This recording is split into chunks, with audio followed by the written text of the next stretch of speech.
Hello everyone, I'm Esther Vida and welcome to Politics is Sexy. Joining me is Tom Farmer, formerly with CNN and formerly with Face the Facts USA, and Rich Rubino, columnist and political author. Gentlemen, good evening. Good evening, Esther. Hey, Rich, how are you? Good, thank you. Good. All right. Well, Texas governor's race just got a little bit more interesting. We're also going to talk about what really got done in Mexico between the three amigos. But we begin with the latest in Kiev. And as of the taping of the show, heaviest fighting, bloodshed continues. Protesters continue to stand up and demand that the government form a union with the EU instead of President Putin, the Russian president. Tom, from your standpoint, this has a lot, it sounds a little bit like we're going back to the Cold War era if the Ukraine falls towards Russia. What are your thoughts?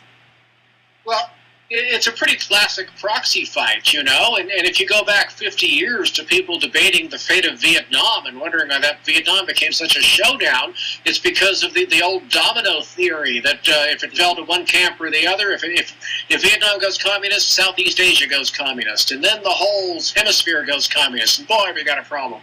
So that's why we poured all that blood and treasure into that. Ukraine, 50 years later, is kind of the same thing. Obama said yesterday he does not think this is playing out on some kind of big Cold War chessboard, but I guarantee you Vladimir Putin thinks it is, and he thinks this is an important domino to keep stood up or have it fall in his direction.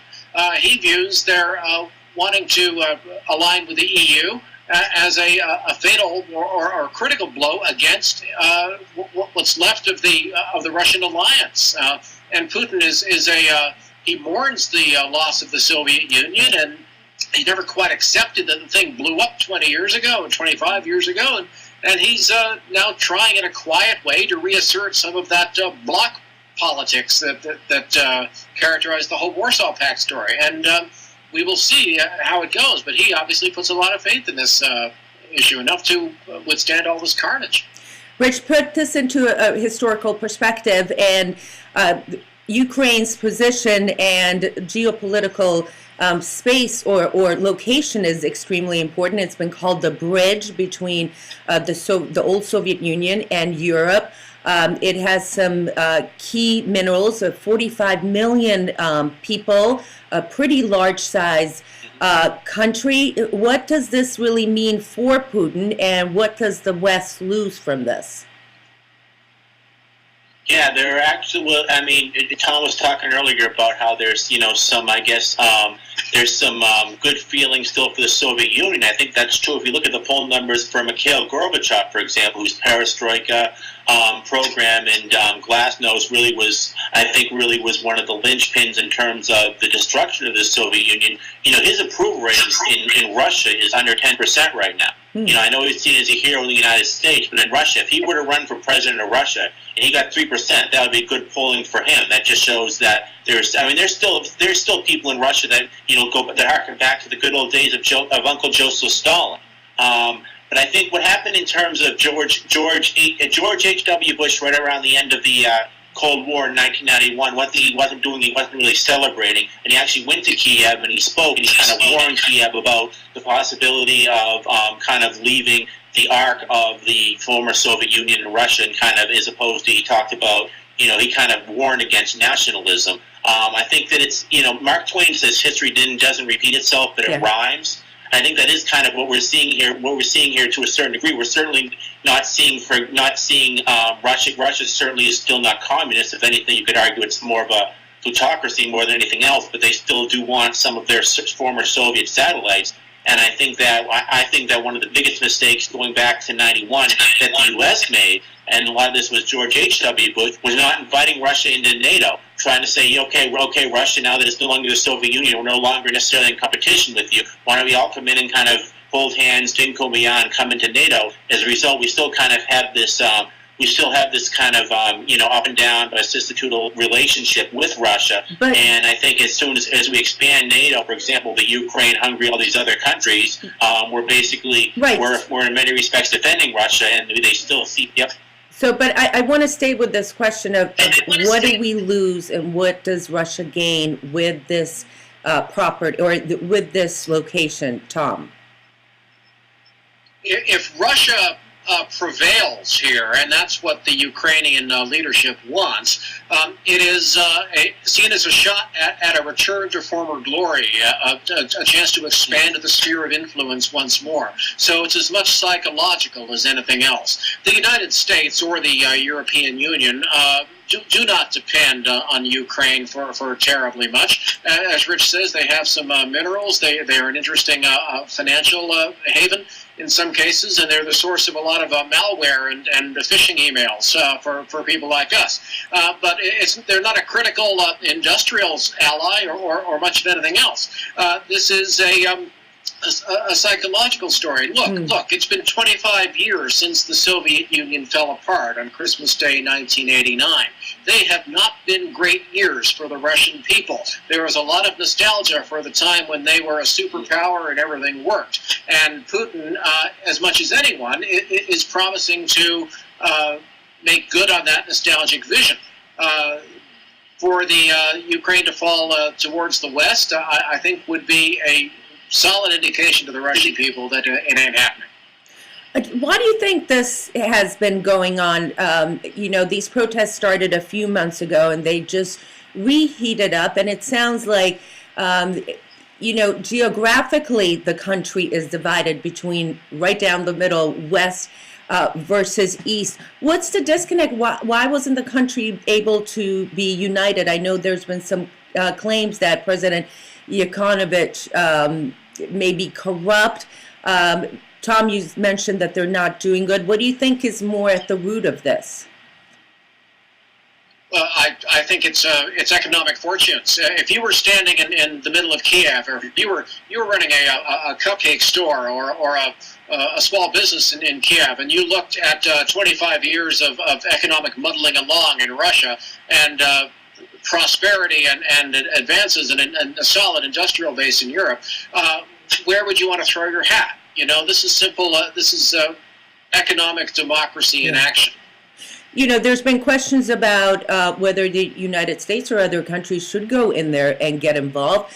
I even heard some comparisons to Hungary in 1956 when the revolution was going on against the Soviet Union, and the Hungarians screamed for the United States to go in, and they did not. That was a critical time. Is that a fair comparison, Rich Rubino? No, I don't think so. That was actually interesting because we were in the middle. We were at the time we were in the middle of the Cold War, and we didn't know what it was. The arms race was building up, and in a sense, we needed to have some sort of a relationship with Khrushchev. And you may recall that year, even after Khrushchev, I guess you could call him, or you could call Russia, I guess, the butchers of Budapest. Even in 1957, 1958, the Eisenhower administration was still meeting with Khrushchev. Nixon went over there and had a famous kitchen debate with him. This is a lot more small scale, I think, than dealing with remember, the Soviet Union and Russia are two separate entities. The Soviet Union at the time was the only other major superpower in the world, and there was always that fear, despite the economic prosperity, which involved much of the 50s, not so much the late 50s, but much of the 50s and right around that time in 1956, there was always that fear basically of nuclear war. So the idea of us getting involved in that, I think we always had the fear that somehow this would somehow ignite a nuclear war, or there'd be some sort of nuclear holocaust. I mean, even during the Cuban Missile Crisis in 1962, there were some of the Joint Chiefs wanted us to go to invade Cuba. John F. Kennedy, I think, had the foresight not to do that. But imagine if we had actually done that. Could that have ignited a nuclear holocaust? So you don't think who wins in a nuclear war? But I think that Russia is a lot less powerful than the Soviet Union. Russia is just a very formidable nation, but it certainly is not the Soviet Union. It certainly does not have the nuclear capacity that the Soviet Union did. Tom, President Obama. And we would Go ahead. We would go in there to accomplish what exactly, and how have the rules changed recently? We did not enter Hungary in 1956. We did not enter Czechoslovakia in 1968. We did not enter Poland in 1982 or so. We didn't go into Romania when Ceausescu fell. Why start now? The stakes don't warrant it, and what would the goal be? You know, we have a history of stumbling into places with all flags flying without any sense of how we're going to get out again or what we're trying to accomplish. Hopefully we've learned a lesson or two on that score in the last 10 years. Although I think it's a moot point, too, because I don't think there is any appetite whatsoever amongst the American people for any more military interventions. You know, this is a very war-weary public right now. We're ready for, what Warren G. Harding called a return to normalcy. The interventionist foreign policy of the last two administrations, there's really a wariness toward it. And I think there's really kind of a, come home America mentality right now. And the idea that we would go into a country that is not directly in our that has not attacked us. I think most Americans just say, don't meddle, mind your own business. And it's like when President Obama was thinking about going into Syria over the summer. Right. Politically he couldn't do it, because, there was a deal actually negotiated by Vladimir Putin, by the way, coincidentally, but he couldn't go in. There was no appetite in the United States Congress. There was no appetite in the body politic. Yeah. It's not like right after 9/11 when everyone was saying, let's go into Afghanistan, and George H.W. Bush had 90% job approval rating. There is no appetite. You really have to make a very strong case why the U.S. should ever send ground troops, or for that matter, even be involved. Well, internationally right now. This is a very non-interventionist era. Although, if not militarily, President Obama warned of crossing that line, that famous red line that he also warned about in Syria. And there has been some conversations about possible economic sanctions. Certainly the EU spent all day discussing that. So that brings us to convince me, and not necessarily sanctions for the Ukrainian government, but sanctions in general. Do they work, yes or no, for convince me? Tom Farmer, go ahead first. The answer is they can work, but you have to have three things in place. One, you have to have meaningful tools at hand. You have to be able to hurt people. Two, you have to have an idea of what you want out of those sanctions. You can't do it in an open-ended way. You have to, if you're going to take hostages, issue demands and then know when to release them. And three, you have to be believed. If you say there's a red line to be crossed and you're going to do something if the red line is crossed and something happens, you have to do something. We are kind of 0 for 3 on that front. So sanctions can work. They certainly worked in South Africa, but I don't see how they work here. Okay. Well, even below your 1 minute time frame, Rich Rubino, and you don't get his extra seconds, by the way. Extra minutes. Sanctions are, there are certain types of smart sanctions. For example, some stuff they're talking about in the Ukraine, for example, putting it, going after directly leaders, freezing assets of leaders. That stuff can potentially work, but sanctions can have a perverse effect. The leveling of sanctions, for example, when we put the sanctions on Iraq in the 1990s, for example, what you had was essentially, according to UNICEF, you had 500,000 deaths of, you had 500,000 children dying from malnourishment, for example. The sanctions on Iran right now, what's happening is the rial, the currency, is essentially, the price is increasing, the currency is being inflated to the point that, how does this affect the average person? If they need chemotherapy, if they need a wheelchair, these are the items that essentially go up under sanctions. Sanctions are what Woodrow Wilson called, Woodrow Wilson essentially said that they were, So do they work the or not? silent, deadly remedy, which is, no, they do not. Well, I'll tell you who they work for. They work for the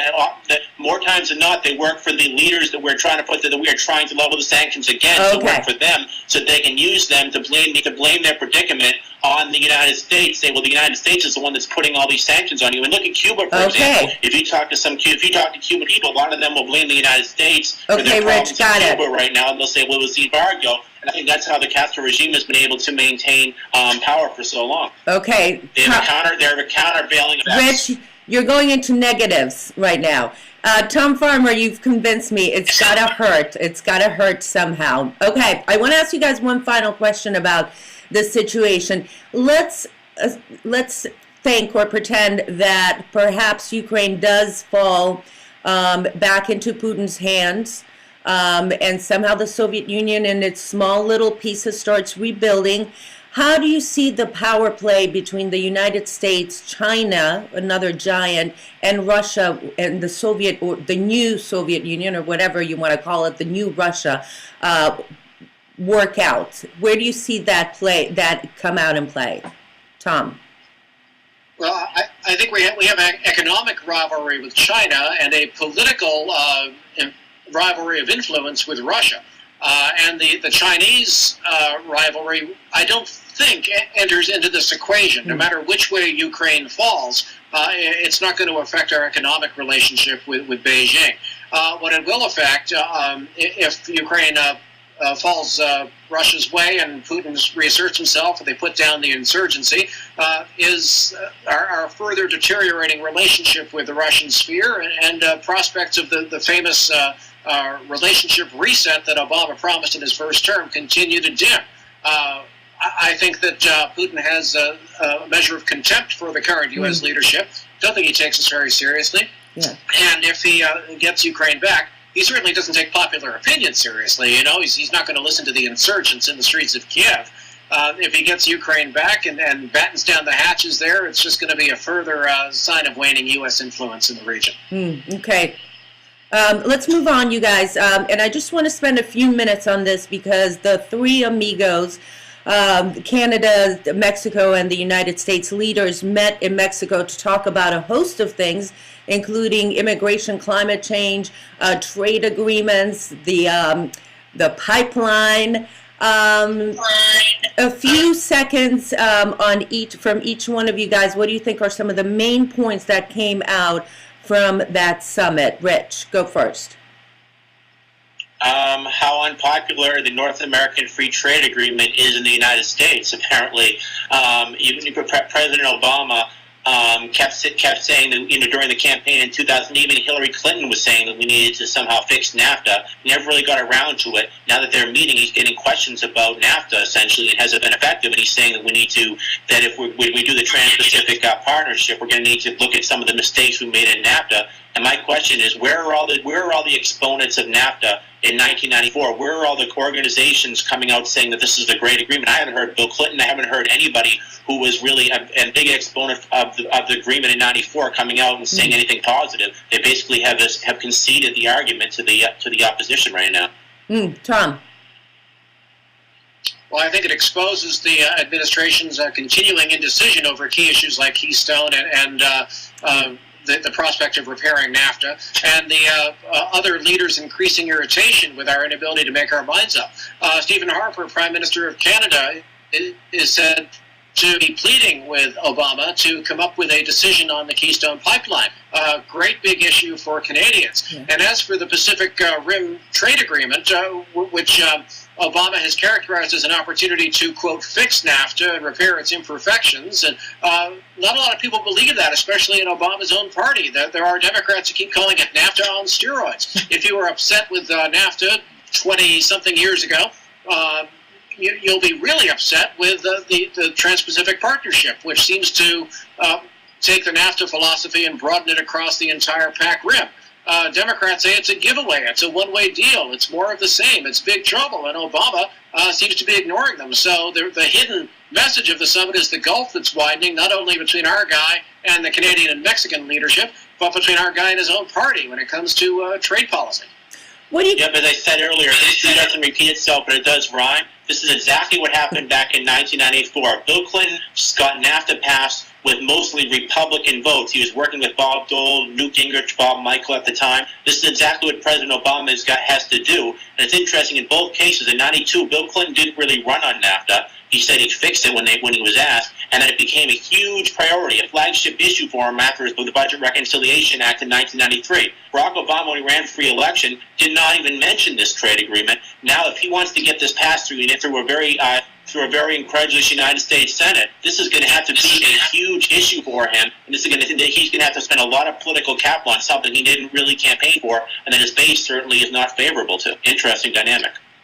Okay, let's move on to the Texas governor race where Greg Abbott brought in guest Ted Nugent, of course, running for the governor's place against Democrat Wendy Davis, who herself has gained a lot of positive and very negative press attention. What happened, Tom? What did Ted Nugent say that inflated so many people? Ted Nugent, the Republican Party is sometimes accused of communicating in dog whistles to people who have an appetite for racist invective. This was no dog whistle. This was an air horn.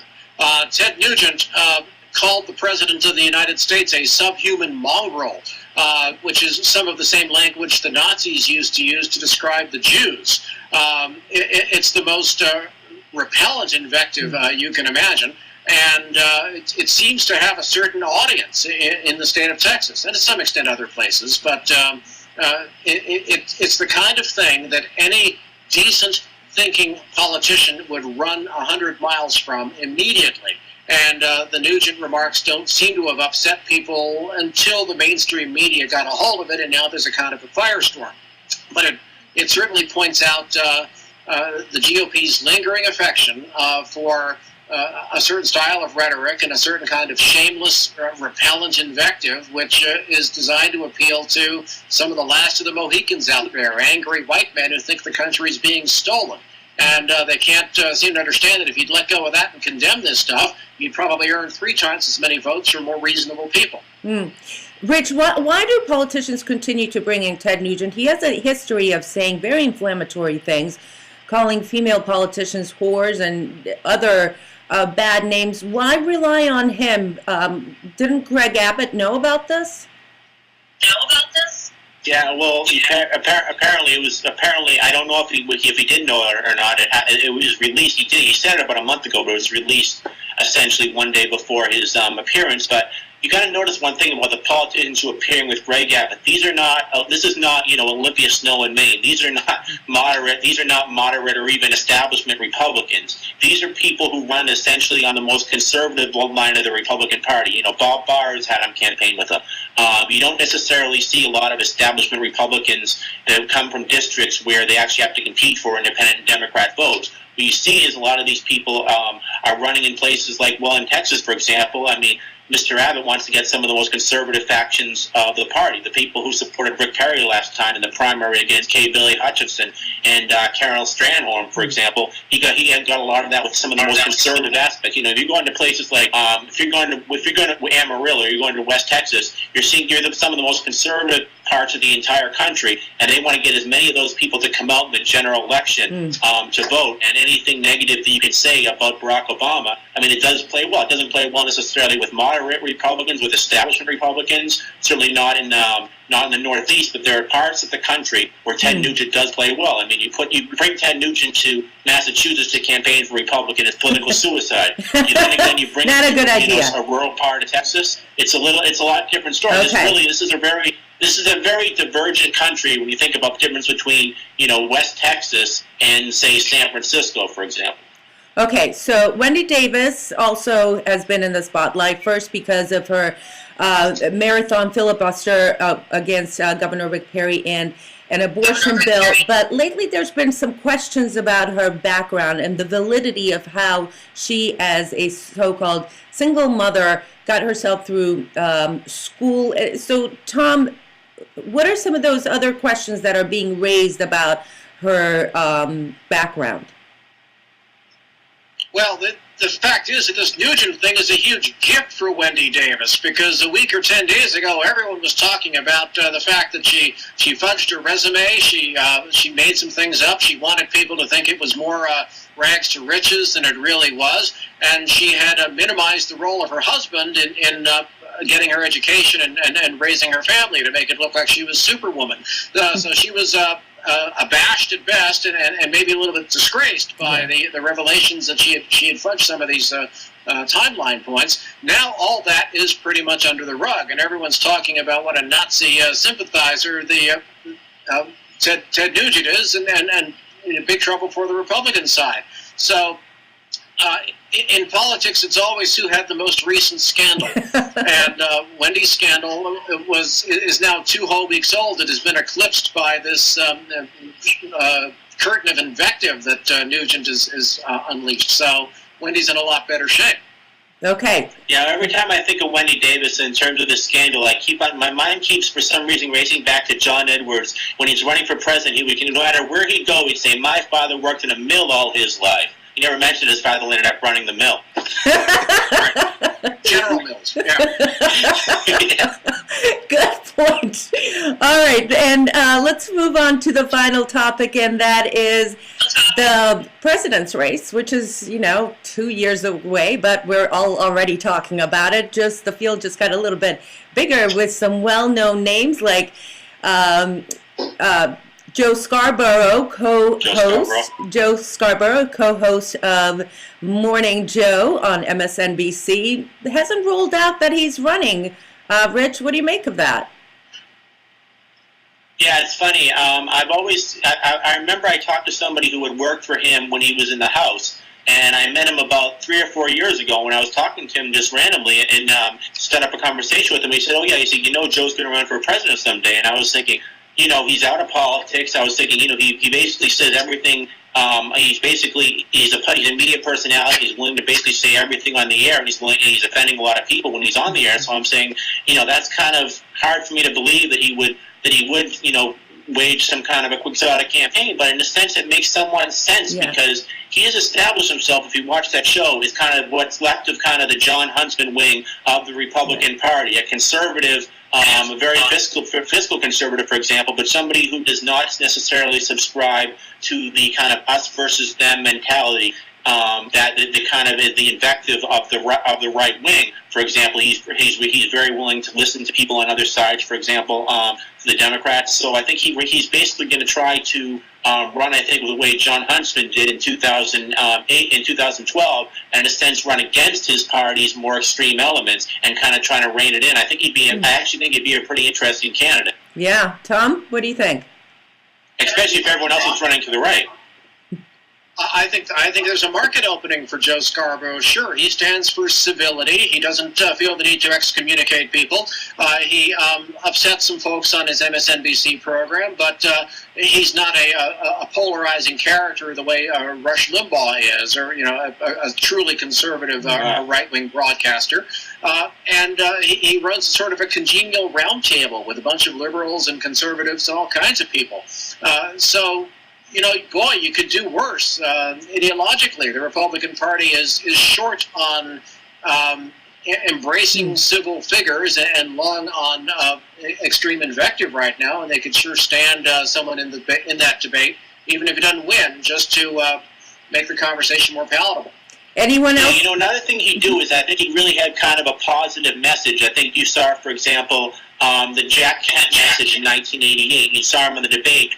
When Jack Kemp was up in debates and Bob Dole and George H.W. Bush were sniping at each other, Jack Kemp was the grown-up in the room. He always had a smile on his face. I think Scarborough can kind of fill that void as well. It's kind of I guess you could say the nice guy conservatism, putting a happy face on conservatism, taking it away from those who have kind of made it into an us versus them type of an ideology. Well, you guys. Also, we should point out that if he runs and he becomes the nominee, Nika Brzezinski will be the vice presidential nominee, won't she? And if she does that, will she accept? That opens up a slot for you on MSNBC. I think you should be thinking about your own upward track.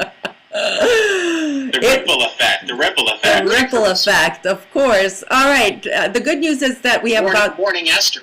The Morning with Esther. By the way, just one thing about Joe Scarborough that I've always found really interesting. Somebody that comes from North Florida, right around the kind of Pensacola, the Alabama border, yet has no southern accent. I always found that very interesting about him. Right.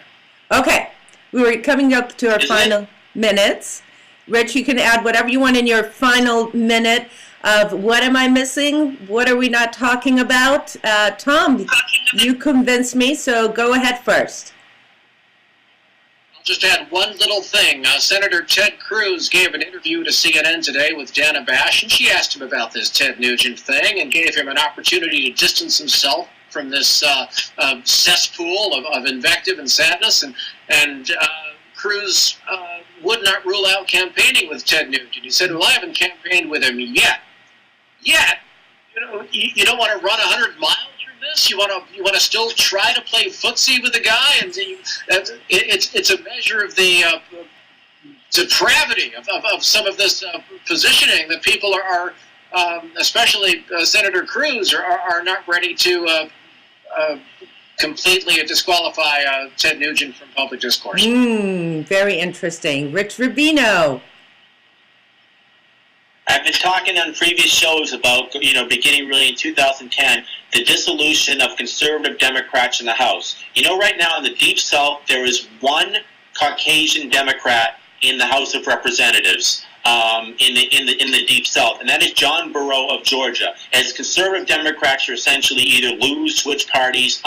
Jim Matheson in Utah and Mike McClinger in North Carolina are not running for re-election. Barrow is probably the most conservative Democrat seeking re-election in what will not be a Republican year. He's got the most conservative voting record according to a recent study by Roll Call. He votes about 55% conservative, about 45% liberal. I mean, how you come with those ranks? I mean, that's obviously somewhat arbitrary. But he's the most conservative Democrat in the House that is running for re-election. And the question is, in a year when President Obama is essentially going to be kind of an albatross between all Democrats' neck, is it possible for somebody as popular and charismatic as John Barrow to survive and be what basically is the last remnants of conservative Democrats? I think he would probably be the last member of the House, I would say, that I would actually classify not as a moderate conservative, but an actual conservative Democrat. So it's a very interesting race to watch down in Georgia. And by the way, the last campaign, he had genius advertisement. He held up a gun and said, I support, I'm opposed to gun control. But he also talked about how his father, used it as when he was a prosecutor going after members of the Klan. So he was able to. It was really a genius hat. All right, you can see it on YouTube. We'll look for it. And if you're watching us on live stream, thank you for watching. We're also on YouTube and Facebook. Until next week, gentlemen, Tom Farmer, Rich Rubino, have a great night, you guys, and thanks for watching.